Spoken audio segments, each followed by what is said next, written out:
Hi, as a lot of you have requested on my previous videos, here are some essentials that you would need for you to start your clay making journey. First off, let's talk clay. This is the air dry clay brand that I have been using. This brand is really soft to use and it's very easy to work with. This clay dries really quick. It takes me around 1 to 2 days for it to fully dry. When it dries, it's pretty white. You can directly paint on this, or you can also put a thin layer of white acrylic or gesso. Let's talk tool. It's also very important that you don't go overboard and buy so many tools that you don't really need. You would need an acrylic roller. These are really useful when you want to make flat surfaces. And another important tools that I must have is these leveled ruler. These are actually sold in packs and they varies from 3 to 6 millimeters. Sometime with rolling, you make sure that your surface is exactly the same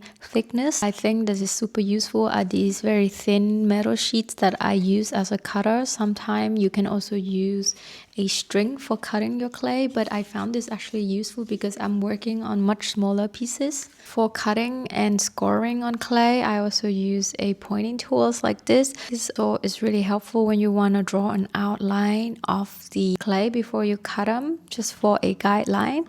And for the X-Acto knife, I use them to obviously cut out the sections of the clay. In terms of carving tools, I have this kind of curved tool where I carve out holes, usually to hide my magnets, if you've seen my magnets videos. And another tool that I use the most is this ball point. If you want to make indentations or if you want to make like smaller details work. And the last thing that I would need some cloth. Good trick is to spray some water over this cloth and I cover my clay while I'm still working with them to make sure that they don't dry. And also I have a bunch of brushes here.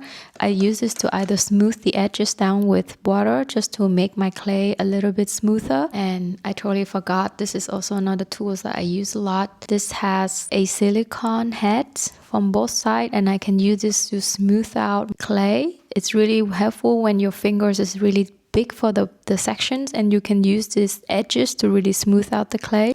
Yeah, so that is all the tools that I use to hand build my clay. And if you want to know more about colorings and what I use for coloring and sealing, I will make a part 2. So stay tuned.